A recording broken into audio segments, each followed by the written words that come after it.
Please get ready for the passage.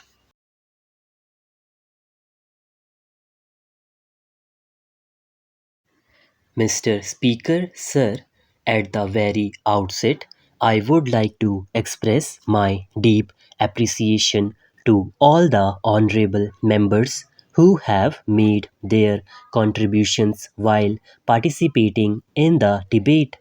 With the seal of approval to return the finance bill to Lok Sabha, the curtain will be drawn for the entire budgetary exercise which we began for quite some time.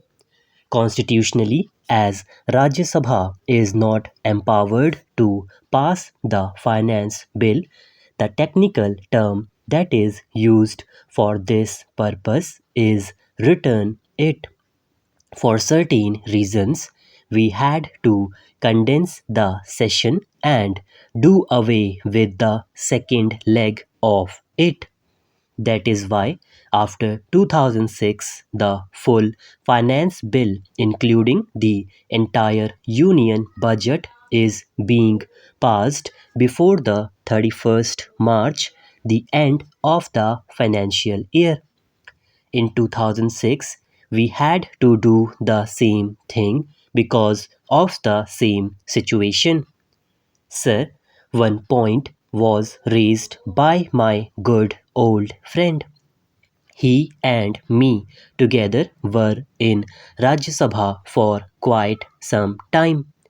I do agree with him that we should have more time for discussing issues relating to money, finance, planning, and development.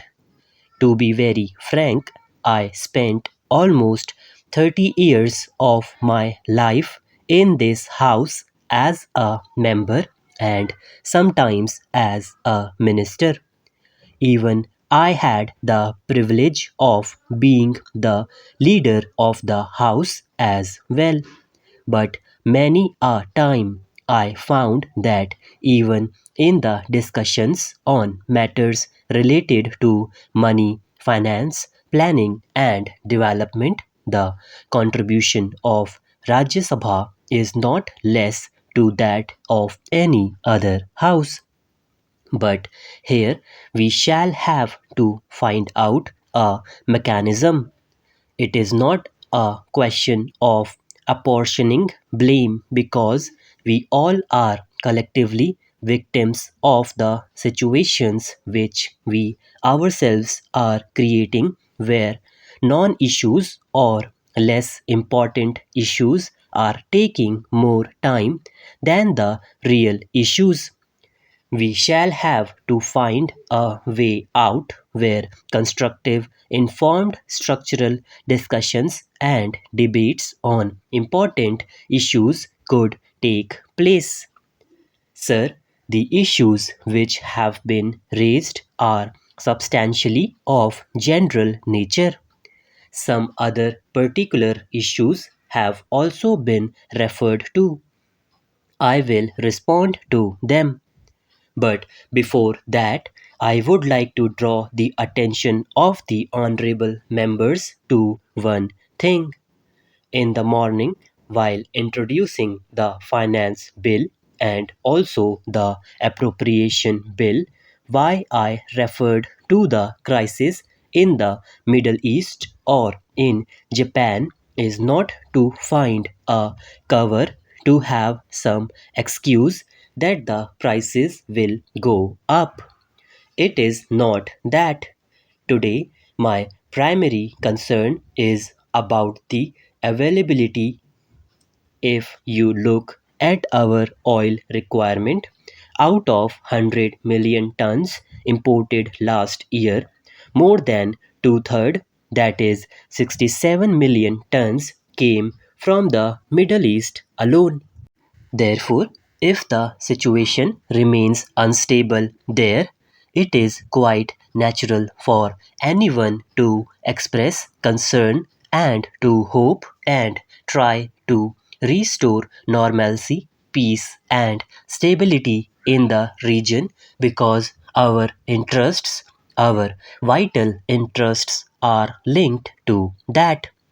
It is not an excuse for us for any cover.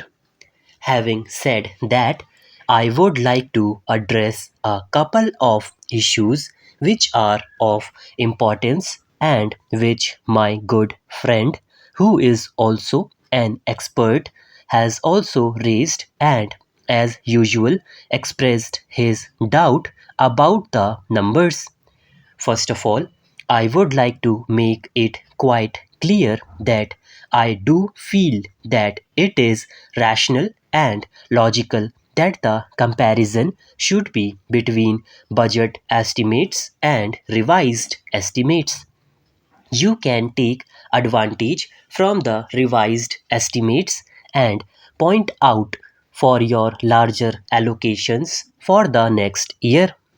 Now, what happened this year? This year, it happened because I got certain advantages which may not be available for every year. But at the same time, we will have to appreciate that next year, if these additional resources are not available, this additional allocation may not be possible. Therefore, it is sometimes one-time event and you cannot expect to have it.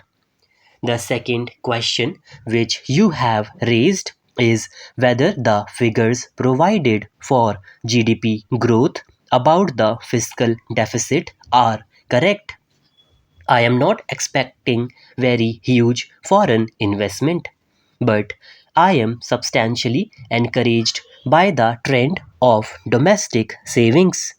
A good amount of investment in gross domestic product is possible if the present trend of the domestic savings continue. The marginal balance requirement from the external sources, which will not be more than 1.5 to 2% of GDP, is probably coming despite there being a slowdown of FDI. This level is possible. Therefore, I do hope that it would be possible for us to have this level of growth and trend which you have noticed this year also. For the last 3 to 4 years, we have seen that the agricultural growth in GDP is going to be around 3 to 4%, and we are also assuming that it would be around 4 to 4.5%.